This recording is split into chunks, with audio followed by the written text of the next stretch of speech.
ರಾಜೀನಾಮೆ ಕೇಳಿದ್ದ ಹೈಕಮಾಂಡ್ಗೆ ಈಗ ಸಭಾಪತಿ ಶಾಕ್ ಎದುರಾಗಿದೆ. ಹೈಕಮಾಂಡ್ನಿಂದಲೇ ಸಭಾಪತಿ ಆಯ್ಕೆ ಸರಿಯಲ್ಲ. ರಾಜೀನಾಮೆ ಕೇಳಿದ ಹೈಕಮಾಂಡ್ಗೆ ಸಭಾಪತಿ ಶಾಕ್ ಎದುರಾಗ್ತಾ ಇರುವಂತದ್ದು. ಹೈಕಮಾಂಡ್ನಿಂದಲೇ ಸಭಾಪತಿ ಆಯ್ಕೆ ಸರಿಯಲ್ಲ, ಅದು ಸದನದಲ್ಲೇ ಸದಸ್ಯರೇ ನಿರ್ಧರಿಸಬೇಕಾಗಿರುವಂತದ್ದು. ಸಂವಿಧಾನ ಹುದ್ದೆಗೆ ಸಾಂವಿಧಾನಿಕವಾಗಿಯೇ ಆಯ್ಕೆ ಆಗಬೇಕು. ಸಿಎಂ ಡಿಕೆಶಿ ಹೈಕಮಾಂಡ್ ನಾಯಕರಿಗೆ ಹೊರಟಿ ಇಲ್ಲಿ ಕೌಂಟರ್ ಕೊಟ್ಟಿದ್ದಾರೆ. ಸಭಾಪತಿ ಶಾಕ್ ಎದುರಾಗ್ತಾ ಇರುವಂತದ್ದು. ಇಲ್ಲಿ ಹೊರಟಿ ಅವರು ಕಾಂಗ್ರೆಸ್ಗೆ ಟಾಂಗ್ ಕೊಟ್ಟಿದ್ದಾರೆ. ಸಂವಿಧಾನವಾಗಿ ಇಲ್ಲಿ ಆಯ್ಕೆ ಆಗಬೇಕು, ಹೈಕಮಾಂಡ್ ನಿರ್ಧಾರ ಮಾಡೋದು ಸರಿಯಲ್ಲ ಅಂತ ಇಲ್ಲಿ ಕಾಂಗ್ರೆಸ್ಗೆ ಹೊರಟಿ ಅವರು ಟಾಂಗ್ ಕೊಟ್ಟಿರುವಂತದ್ದು. ಸಭಾಪತಿ ಹುದ್ದೆಗೆ ಸದ್ಯ ಇದೀಗ ಅದು ಸದನದಲ್ಲೇ ಸದಸ್ಯರೇ ನಿರ್ಧರಿಸಬೇಕಾಗಿರುವಂತದ್ದು.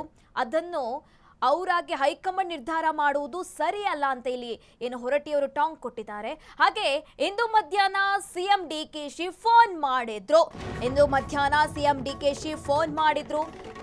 ಸಭಾಪತಿ ಹುದ್ದೆಗೆ ರಾಜೀನಾಮೆ ಸಲ್ಲಿಸಲು ಸೂಚಿಸಿದ್ರು. ನಾನು ಬಿಜೆಪಿ ಜೆಡಿಎಸ್ ನಾಯಕರೊಂದಿಗೆ ಚರ್ಚಿಸಿದ್ದೇನೆ. ಆ ಎರಡೂ ಪಕ್ಷಗಳ ಮುಖಂಡರು ಕೊಡಬೇಡಿ ಅಂತ ಹೇಳಿದ್ದಾರೆ ಅಂತ ಹೊರಟಿ ಹೇಳಿದ್ದಾರೆ. ನಾಳೆ ಮತ್ತೊಂದು ಸಭೆ ನಡೆಸ್ತಾರೆ, ಅಲ್ಲಿ ನಿರ್ಧರಿಸುತ್ತಾರೆ ಸದಸ್ಯರು.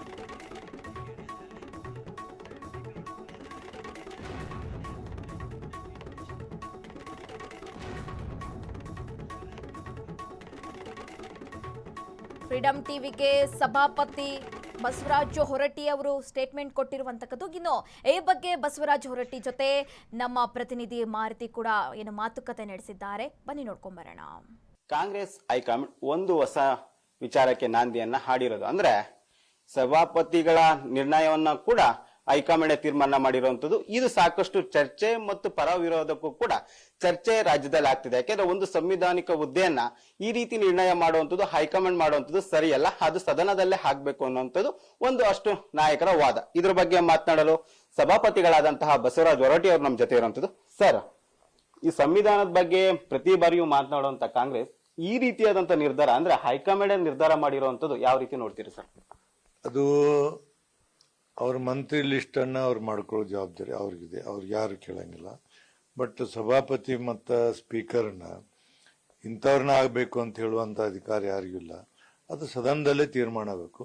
ಸದನದಲ್ಲಿ ನಿಯಮಗಳಿರ್ತಾವೆ, ಚುನಾವಣೆ ಇರ್ತೈತಿ.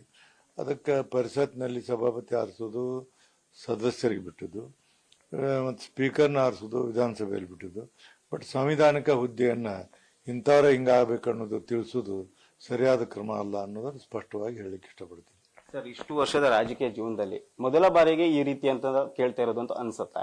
ಬಟ್ ಸಂವಿಧಾನದ ಬಗ್ಗೆ ಪ್ರತಿ ಬಾರಿಯೂ ಮಾತನಾಡುವಂತರು, ವಿಪಕ್ಷಗಳನ್ನ ಗೇಲಿ ಮಾಡುವಂತಹ ಕಾಂಗ್ರೆಸ್ ನಾಯಕರು ಮತ್ತು ರಾಹುಲ್ ಗಾಂಧಿ ಅವರು ಈ ನಿರ್ಣಯ ಹೈಕಮಾಂಡ್ ಇಂದ ಬಂದಿರೋದು, ಏನ್ ಹೇಳ್ತೀರಾ ಅದ್ರ ಬಗ್ಗೆ? ಅದನ್ನೇನಂದ್ರೆ ನಾ ಹೇಳಿದ್ನಲ್ಲ, ಇದು ಯಾವುದೇ ರೀತಿಯಿಂದ ಮೇಲಿನವರು ತೀರ್ಮಾನ ಮಾಡಬಾರ್ದು, ಸದನಗಳ ತೀರ್ಮಾನ ಮಾಡಬೇಕು. ಇದನ್ನೊಂದು ಬಿಟ್ಟು ಉಳಿದವ್ರು ಏನು ಮಾಡಿದ್ರು ಅದಕ್ಕೆ ನಮ್ದು ಯಾವುದೇ ತಕರಾರುಗಳು ಏನಿಲ್ಲ, ಆಕ್ಷೇಪನಿಲ್ಲ. ಬಟ್ ಇದನ್ನೇನಂತಂದ್ರೆ ವಿಧಾನ ಪರಿಷತ್ತಿಗೆ ವಿಧಾನಸಭೆಗೆ ಬಿಡಬೇಕಾದ್ರು ಸಂವಿಧಾನಿಕ ಹುದ್ದೆಯಲ್ಲಿರೋರನ್ನ ನಾವು ಇಂಥ ಪಕ್ಷದವ್ರು ಹಿಂಗೆ ಮಾಡಿವಿ ಅಂತ ಹೇಳೋದು ಸರಿಯಲ್ಲ. ಮತ್ತು ಇದೇ ರೀತಿ ನಡೆದ್ರೆ ಸಂಪೂರ್ಣವಾಗಿ ಸದನಗಳನ್ನು ಅವ್ರ ಕೈಯಲ್ಲಿ ತಗೊಂಡಂಗೆ ಆಗ್ತಿದೆ, ಅದು ತಪ್ಪು. ಸಂವಿಧಾನದ ಇರುವಂಥ ಹುದ್ದೆಯನ್ನು ಸದನಗಳೇ ನಿರ್ಣಯ ಮಾಡಬೇಕು ಹೊರತಾಗಿ ಯಾವುದೇ ಒಬ್ಬ ಪಕ್ಷದವರು, ಯಾರೇ ಹೈಕಮಾಂಡ್ ಅವರು ಮಾಡುವಂಥ ಅಧಿಕಾರ ಇಲ್ಲ. ಸರ, ನಿಮ್ ಪರವಾಗಿ ಬಿಜೆಪಿ ಮತ್ತು ಜೆಡಿಎಸ್ ನಾಯಕರು ಇರುವಂತದ್ದು, ಅವ್ರ ಬಗ್ಗೆ ಏನಾದ್ರು ಅವ್ರ ಜೊತೆ ಏನಾದ್ರು ಚರ್ಚೆ ಮಾಡೋದ್ರ, ಮತ್ತೆ ಮುಂದಿನ ನಿರ್ಣಯ ಏನು ಅಂತ ಅವ್ರ ಜೊತೆ ತೀರ್ಮಾನ ಆಯ್ತಾ ಅನ್ನೋದು? ನಿನ್ನೆ ಚರ್ಚೆ ಮಾಡಿವಿ ಬಿಜೆಪಿ ಮತ್ತು ಜೆಡಿಎಸ್ ಅವ್ರು ಕೂಡ.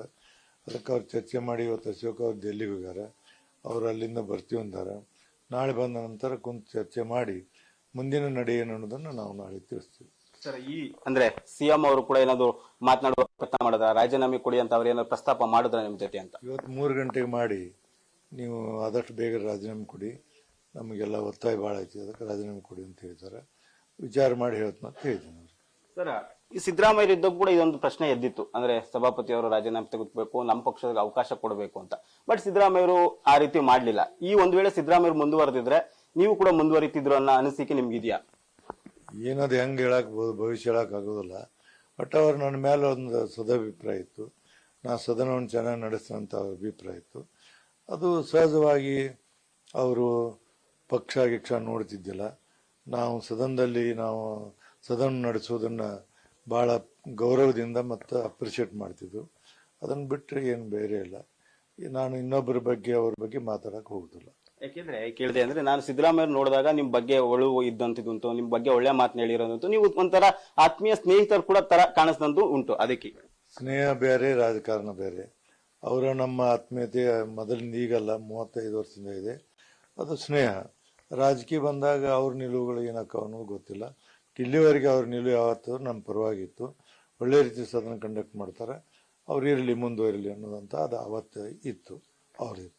ಸರ್, DK ಅವರು ಫೋನ್ ಮಾಡಿ ಹೇಳಿದಾಗ ಇಷ್ಟು ವರ್ಷ ರಾಜಕೀಯ ನೋಡಿದ್ದಾರೆ, ಸಡನ್ ಆಗಿ ಅವ್ರು ಹೇಳಿದಾಗ ತಮ್ಗೆ ಯಾವ ರೀತಿ ಭಾವನೆ ಬಂತು ಅಂತ? ಸ್ವಲ್ಪ ಶಾಕ್ ಆಯ್ತು. ಸ್ವಲ್ಪ ಏನಪ್ಪ ಹಿಂಗೆ ಹೇಳ್ತಾರಲ್ಲ ಅಂತ ಸ್ವಲ್ಪ ನೋವು ಅನ್ನಿಸ್ತೀವಿ. ಏನು ಮಾಡೋದು, ನೋವು ಅನ್ಸಿದ್ರೆ ತಡ್ಕೊಳ್ಬೇಕಾಗುತ್ತೆ. ಈಗ ಬೀಳ್ತೀವಿ, ಬಿದ್ದಾಗೆಲ್ಲ ಪೆಟ್ಟತೈತಿ. ಮಾಯ ಬೇಕಾದ್ರೆ ಅದಕ್ಕೆ ಏನು ಮಾಡೋಕೆ ಮಾಡಬೇಕು, ಆ ಥರ ಮಾಡ್ತೀವಿ. ಸರ್, ಆಡಳಿತ ಪಕ್ಷದಲ್ಲಿ ಯಾವುದೇ ಪಕ್ಷ ಇದ್ರೂ ಕೂಡ ಒಂದಷ್ಟು ಸಭಾಪತಿಗಳು ಈ ಹಿಂದೆ ಮುಂದುವರೆದಿದ್ದು ಅಂತ ವಿಪಕ್ಷದಲ್ಲಿ ಇದ್ದಾಗೂ ಕೂಡ ಇಲ್ಲೇ ಇದಾವೆ, ಬೇಕಾದಷ್ಟು ಅದಾವು. ಕಾಂಗ್ರೆಸ್ ಇದ್ದಾಗ JDS ಸರ್ಕಾರ ಇತ್ತು. ಅಲ್ಲಿ ಸ್ಪೀಕರ್ ಚೇರ್ಮನ್ ಅವರು ಕಾಂಗ್ರೆಸ್ ಇದ್ದರು. ಮತ್ತು ಅಲ್ಲಿ JDS ಇದ್ದಾಗ, ಜನತಾ ಪಕ್ಷ ಇದ್ದಾಗ ಈ ಕಡೆ ಮುಖ್ಯಮಂತ್ರಿಗಳು ಕಾಂಗ್ರೆಸ್ ಅವರಿದ್ದರು. ಹಿಂಗದ ಅದಕ್ಕೇನು ಇಲ್ಲಿವರೆಗೆ 1956ರಿಂದ ಇಲ್ಲಿವರೆಗೂ ಒಂದು ಸಾರಿನೂ ಸಭಾಪತಿ ಮೇಲೆ ಅವಿಶ್ವಾಸ ನಿರ್ಣಯ ಮಂಡಿಸುವಂಥ ಉದಾಹರಣೆಗಳು ಇಲ್ಲ ಅನ್ನೋದು ವಿತ್ ರೆಕಾರ್ಡನ್ನು ನಿಮಗೆ ವಿತ್ ರೆಕಾರ್ಡನ್ನು ನಾನು ಹೇಳಾಕತ್ತೀನಿ. ಎಲ್ಲೂ ಯಾವಾಗೂ ಇಂಥ ಘಟನೆಗಳಾಗಿಲ್ಲ. ಇದು ಫಸ್ಟ್ ಟೈಮ್ ಆಗೋದಿದು. ಸರ್, ಈಗ ರಾಜೀನಾಮೆ ಕೊಡ್ತೀರಾ ಅಥವಾ ಸದನದಲ್ಲೇ ತಮ್ಮ ನಿರ್ಣಯ ಆಗ್ಲಿ ಅಂತ ಮುಂದೆ ನೋಡ್ತೀರಾ? ನಾನು ಏನಿಲ್ಲ, ಇಲ್ಲಿವರೆಗೆ ನನಗೆ ಎಲ್ಲ ಪಕ್ಷಾತೀತವಾಗಿ ಬೆಂಬಲ ಕೊಟ್ಟಾರ. ಅವರೊಂದು ಕೃತಜ್ಞತೆ ಹೇಳಬೇಕು ಅನ್ನೋದು ನನ್ನ ಆಸೆ ಇದೆ. ಒಮ್ಮಿಂದ ಮೇಲೆ ನಾನು ಇಲ್ಲಿಂದ ಹಿಂಗೆ ರಾಜೀನಾಮೆ ಕೊಟ್ಟರೆ ಅವ್ರಿಗೊಂದು ಕೃತಜ್ಞತೆ ಹೇಳಲಾದಂಥ ಸ್ಥಿತಿ ನಿರ್ಮಾಣ ಆಗುವ. ಅದಕ್ಕೆ ಅವ್ರನ್ನ ಕೃತಜ್ಞತೆ ಹೇಳಿ ಅಲ್ಲಿಂದ ನಿರ್ಗಮನ ಮಾಡ್ತೀನಿ. ಸರ್, ಕೊನೆ ಪ್ರಶ್ನೆ, ಕ್ಷೇತ್ರ ಜನತೆಗೆ ಏನ್ ಹೇಳ್ತೀರಾ? ಸಡನ್ ಆಗಿ ಈ ತರ ಆದಾಗ ನಿಮ್ಮನ್ನು ಕೂಡ ಪ್ರಶ್ನೆಗಳು ಬರ್ತವೆ, ಅದ್ರಿಗೆ ಏನ್ ಹೇಳ್ತೀರಾ? ಪಾಪ ಭಾಳ ಮಂದಿ ಟೀಚರ್ಸು 8 ಸರಿ ನಾನು ಆರಿಸಿ ಕಳಿಸ್ಯಾರ. ಪಾಪ ಎಷ್ಟೋ ಮಂದಿ ಕಣ್ಣೀರು ಹಾಕ್ತಾರೆ, ಎಷ್ಟೋ ಮಂದಿ ಹೇಳ್ತಾರೆ, ಸರ್ ಯಾಕ್ರಿ ಅಂತ ಕೇಳ್ತಾರೆ. ರಾಜಕಾರಣ ಗೊತ್ತಿಲ್ಲ. ಏನು ಸರ್ ನೀವು ನಮ್ಗೆ ಎಷ್ಟು ಖುಷಿ ಇತ್ತು ನೀವು ಸಭಾಪತಿ ಆಗ್ಯಾರ ಅನ್ನೋದು, ನಮಗೊಂಥರ ನೋವಾಗಿದೆ ಅಂತ ಎಷ್ಟೋ ಮಂದಿ ಮಾಡ್ರೆ. ಸಾವಿರಾರು ಫೋನ್ಗಳು ನನಗೆ ಬಂದಾವೆ. ಫೋನ್ ಹಾಕ್ಬಿಟ್ಟೀನಿ. ಅಷ್ಟು ಜನ ನನಗೆ ನನ್ನ ಕಾನ್ಸ್ಟಿಟ್ಯೂನ್ಸಿಂದ ಫೋನ್ ಮಾಡ್ಯಾರ. ಸರ್, ಈಗ ಕೊನೆ ನಿರ್ಧಾರ, ಒಂದು ವೇಳೆ ಸದನದಲ್ಲಿ ನಿರ್ಧಾರ ಆದ್ರೆ ನೀವು ರಾಜೀನಾಮೆ ಕೊಡಕ್ಕೆ ಸಿದ್ಧರಿದ್ದೀರಾ? 100%. ಸದನ ಏನು ತೀರ್ಮಾನಕ್ಕೆ ನಾನು 100ಕ್ಕೆ 100ರಷ್ಟು ಅದು ವಿಧೇಯನಾಗಿ ನಡೀತೀನಿ. Thank you sir. ಇಷ್ಟು ಸಭಾಪತಿಯಾದಂತಹ ಬಸವರಾಜ ಹೊರಟ್ಟಿಯವರ ಮತ್ತು ಕ್ಯಾಮ್ರಾ ಪರ್ಸನ್ ರಾಜು ಜೊತೆ KS Maruti Naik, freedom TV, Bengaluru.